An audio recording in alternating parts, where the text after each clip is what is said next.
Os senhores Aluado, Rabicho, Almofadinhas e Pontas apresentam o Caldeirão Furado. Oi!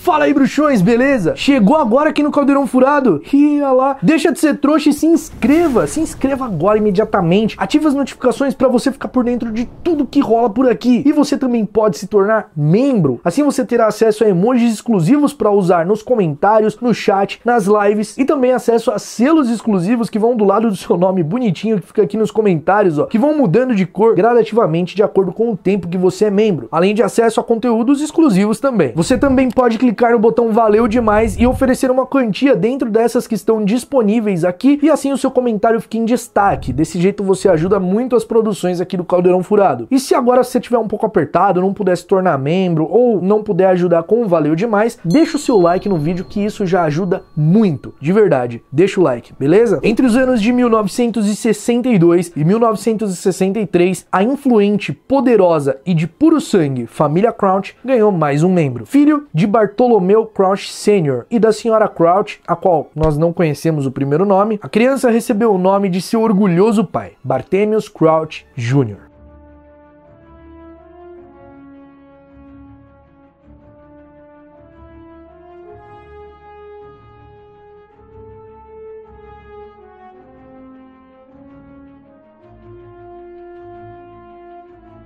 Bartol Crouch Jr. cresceu durante a primeira ascensão de Voldemort, ali nos anos 60, começo dos anos 70. Na época, seu pai mantinha fortes laços com o Ministério da Magia, e ele possuía uma aversão absoluta a tudo que era relacionado a artes das trevas. Durante o governo da ministra da Magia, Emilia Bagnold, Barthélemy Crouch Sr. foi nomeado o chefe do Conselho das Leis da Magia, o conselho que era responsável por julgar criminalmente suspeitos de terrorismo de se aliarem ao Voldemort. Além disso, Barthélemy Crouch Sr. também era chefe do Departamento de Execução das Leis da Magia, o departamento mais importante do Ministério da Magia. Enquanto Bartol Crouch Jr. crescia, seu pai estava focado no trabalho e em um único caminho: se tornar ministro da magia. Ele estava encaminhado para isso. A sua campanha de combater fogo com fogo, de lutar contra as forças de Voldemort, deu a ele grande chance de se eleger. Mas Bartol Crouch Sr. era tão cruel quanto aqueles que combatia. Durante o período em que comandava o Departamento de Execução das Leis da Magia, as maldições imperdoáveis se tornaram aceitáveis por aurores para combater comensais da morte. E ele não se importava de utilizar métodos fora da lei para conseguir alcançar objetivos e colocar o máximo de seguidores de Voldemort atrás das grades. Inclusive, ele preferia muito mais que os seguidores fossem mortos do que presos. Essa frieza, determinação e foco em sua carreira acabou pendendo por um desequilíbrio em sua casa, na sua família, a presença na sua família. Sua esposa e seu filho recebiam a sua ausência. Dos anos de 1973 a 1980, o auge da Primeira Guerra Bruxa, Bartol Crouch Jr. frequentou Hogwarts. Ele era um aluno aplicado e talentoso, e seu pai falava com orgulho sobre seus nomes. Provavelmente foi ainda na escola que Bartol Crouch Jr. começou a se aliar com outros colegas que partilhavam da ideologia de Voldemort, a ideologia a qual seu pai tanto lutava contra. Bartol Crouch Jr. se formou no ano de 1980 e a essa altura ele já era um fiel comensal da morte. Ele teve participação direta no que ficou conhecido como um dos crimes mais chocantes da comunidade bruxa. Após a primeira queda de Lord Voldemort em 1981, Bartol Crouch Jr., ao lado de Bellatrix, Rodolfo e Rabastan Lestrange, sequestraram e torturaram o Auror Frank Longbottom e sua esposa, também Auror, Alice Longbottom. Eles queriam saber o paradeiro de Voldemort, e como as duas crianças apontadas pela profecia eram ou Harry ou Neville, e os Potter estavam mortos e o Harry havia sobrevivido, eles foram até os Longbottom achando que eles sabiam algum detalhe o que havia acontecido com Voldemort e queriam saber o paradeiro dele. Então, sem nenhuma piedade, eles utilizaram a maldição Cruciatus até que Frank e Alice sofressem sequelas irreparáveis. Eles foram foram internados no St. Mungo's, hospital para doenças e acidentes mágicos, e até hoje eles não se lembram quem são, eles não reconhecem o próprio filho. Esse crime chocou tanto a comunidade bruxa porque na época eles já se sentiam falsamente seguros, eles tinham uma sensação falsa de segurança, porque o Voldemort havia caído, tecnicamente o terror havia acabado, havia passado, mas não. Ali, enquanto a comunidade mágica afrouxava um pouco as rédeas, foi que aconteceu esse crime tão bárbaro. Mas não demorou para que o Ministério da Magia colocasse a mão nos suspeitos de terem cometido esse ato. Bartol Crouch Jr., ao lado dos outros Comensais da Morte, foram enviados para Azkaban, onde aguardaram um julgamento pelo Conselho das Leis da Magia. Bartol Crouch Sr. iria julgar o próprio filho. Durante o julgamento, Bartol Crouch Jr. implorava para que o pai acreditasse em sua inocência. Ele declarava fortemente, desesperadamente, que não tinha nada a ver com aquilo, que ele não tinha feito nada daquilo. Bartol Crouch Jr. clamava pela mãe, que assistia quieta ao lado de Bartol Crouch Sr. e nada podia fazer. As duas testemunhas a favor do Comensal da Morte foi sua própria mãe e a jornalista Rita Skeeter. Mas Bartol Crouch Sr. estava irredutível. O chefe do Departamento de Execução das Leis da Magia e juiz do Conselho das Leis da Magia condenou o filho à prisão perpétua e declarou em público que não tinha filho, que seu filho estava morto. Na luta contra o terrorismo, contra o terror de Voldemort, Bartol Crouch Sr. fez seu filho como exemplo. No momento em que Bartol Crouch Sr. deu a sentença, a mãe de Bartol Crouch Jr. desmaiou e aquilo com certeza teve um impacto negativo gigante na carreira de Bartol Crouch Sr. Ele jamais chegaria a ministro da magia. O tempo passou, Bartol Crouch Jr. trancafiado em Azkaban e em casa, sua mãe cada vez mais doente. Então, em uma medida de desespero, sabendo que sua vida chegava ao fim, a Sra. Crouch convenceu Bartol Crouch Sr. a tirar o filho de Azkaban. Devido ao status da família e ao status do próprio Bartol Crouch Sr. dentro do Ministério da Magia, foi permitido que eles visitassem o filho. Durante essa visita, Bartol Crouch Jr. tomou poção polissuco, se transformando na sua mãe, e sua mãe tomou poção polissuco, se transformando nele. Ela levou um estoque suficiente para manter a sua aparência e Bartol Crouch Sr. saiu com o seu filho transformado em sua esposa, enquanto sua esposa ficou em Azkaban e não demorou para morrer. Ela foi enterrada sob a forma do seu próprio filho. Em casa, Bartol Crouch Jr. foi se recuperando dos efeitos da presença dos dementadores durante tanto tempo e o Ink, a elfo doméstico da família, ia ajudando o Comensal da Morte. Só que o Bartol Crouch Jr. esse tempo todo ficava sob a maldição Impérios. O próprio pai mantinha ele sob a maldição Impérios. E a Wink convencia o Bartol Crouch Sr. a dar recompensas pelo bom comportamento do Bartol Crouch Jr., mesmo ele estando sob a maldição Impérios e o bom comportamento ser reflexo do que o pai queria ali, do que o pai estava comandando. Então chegou a tão esperada Copa Mundial de Quadribol e a Wink convenceu o Bartol Crouch Sr. a deixar o Bartol Crouch Jr. ir até a Copa Mundial, porque a sua mãe havia dado a vida para que ele recuperasse a liberdade, e viver daquele jeito que ele estava vivendo não era liberdade. Então Bartol Crouch Sr. tomou todas as precauções, colocou o filho embaixo da capa de invisibilidade, colocou ele sob a maldição Impérios e sob a vigia da elfo doméstico Wink. Mas antes que eles partissem para a Copa Mundial de Quadribol, Bertha Jorkins, uma funcionária do Ministério da Magia, foi até a casa do Sr. Crouch, que não estava em casa, para que ele assinasse alguns papéis. E ela acabou presenciando a Wink falando com o Bartol Crouch Jr. Ela primeiro percebeu que a elfa estava falando sozinha e então se deu conta do que tinha acontecido ali. O Bartol Crouch Sr. chegou bem na hora e usou um feitiço para alterar a memória de Bertha Jorkins. Bertha Jorkins então acabou tirando umas férias do Ministério da Magia. E durante essas férias, enquanto ela viajava, acabou encontrando com ninguém menos que Rabicho em uma estalagem na Albânia. O Rabicho convenceu a Bertha Jorkins a se juntar a ele e assim ela foi torturada por ele e por Voldemort até a alteração de memória que o Bartol Crouch Sr. havia feito se desfazer. Assim, Voldemort teve acesso a uma informação valiosíssima. Um dos seus mais fiéis servos estava vivo e estava em casa. A Copa Mundial de Quadribol aconteceu, Bartol Crouch Jr. realmente foi conforme o pai havia permitido e ele ficou no camarote de honra, o mesmo camarote onde o Harry estava. Só que, obviamente, ele estava sob a capa de invisibilidade. E a Wink disse que o lugar onde o Bartol Crouch Jr. estava sentado estava reservado para o Bartol Crouch Sr. Balela, era o Bartol Crouch Jr. que estava lá. O Bartol Crouch Jr. já começava a resistir à maldição Impérios lançada por seu pai. Então ele acabou aproveitando um momento momento de besteira de quem? Adivinhem de quem? Dele mesmo, Harry Potter, que estava sentado na frente do Bartol Crouch Jr. e estava com a sua varinha no bolso de trás, um pedaço da varinha saindo. O Bartol Crouch Jr. aproveitou um momento ali de pequena lucidez, roubou a varinha e depois ele foi levado pela Wink para a barraca no acampamento. Ali começou a confusão e a invasão dos Comensais da Morte. O Bartol Crouch Jr. queria se juntar aos Comensais da Morte, queria atacá-los, na verdade, por eles serem traidores e não terem ido procurar Voldemort de verdade, mas a Wink levou ele para longe, levou ele para outra direção. Mesmo preso à magia da Wink, o Bartol Crouch Jr. conseguiu conjurar a Marca Negra usando a varinha do Harry que ele havia roubado. No momento em que ele conjurou a Marca Negra, vários aurores aparataram por ali e lançaram feitiços estuporantes, que atingiu ele, que estava embaixo da capa de invisibilidade, e a Wink. Então o Bartol Crouch Sr., que também chegou ao local, percebeu o que havia acontecido, o filho estava sob a capa de invisibilidade e ele foi ali e acabou demitindo a elfo doméstico e levou o filho para casa depois de toda a confusão. Enquanto eles estavam em casa, agora só os dois, o Bartol Crouch Jr. ainda sob a maldição Impérios do seu pai, Rabicho aparece na porta com Lord Voldemort. Bartol Crouch Sr. dessa vez é colocado sob a maldição Impérios, todas as informações sobre o torneio Tribruxo e tudo que aconteceria em Hogwarts naquele ano foram passadas para o Voldemort e assim eles traçaram todo o plano para fazer com que o Harry participasse do torneio Tribruxo. Rabicho e Bartol Crouch Jr. prepararam uma poção polissuco, foram até a casa de Alastor Moody, que seria o professor de defesa contra as artes das trevas naquele ano, conseguiram dominá-lo e o Bartol Crouch Jr. assumiu a forma do Alastor Moody. O Arthur Weasley chegou até a casa do Moody para conferir o que havia acontecido e naquela ocasião já era o Bartol Crouch Jr. disfarçado, falando que estava tudo bem, que ele tinha visto alguns invasores e por isso acabou causando confusão com as latas de lixo. E aí o Arthur Weasley acabou relevando e tudo, mas ali naquele momento já era Bartol Crouch Jr. Bartol Crouch Jr. foi para Hogwarts, se passou por professor, encantou o Cálice de Fogo, confundiu o Cálice de Fogo, colocando o nome do Harry como um competidor de uma quarta escola de magia, fazendo com que o nome do garoto fosse cuspido do Cálice de Fogo. Ele ajudou o Harry a cada passo do torneio e fazia com que o Harry tivesse ajuda, tivesse dicas do que estava acontecendo, porque ele queria garantir que o Harry chegasse à final. Na primeira tarefa ele falou sobre os dragões, depois ele usou o fato do Harry ter contado pro Cedrico que o Cedrico estava meio em dívida com o Harry, então ele falou pro Cedrico sobre como desvendar a pista, e aí ele deu o livro de herbologia pro Neville para que o Neville pudesse falar sobre o Gelrish com o Harry, mas eles não conversaram muito ali, o Harry não conversava com o Neville direito, e aí ele fez o Dobby ouvir uma conversa dele com a professora McGonagall na sala dos professores, onde ele falou sobre o Gelrish,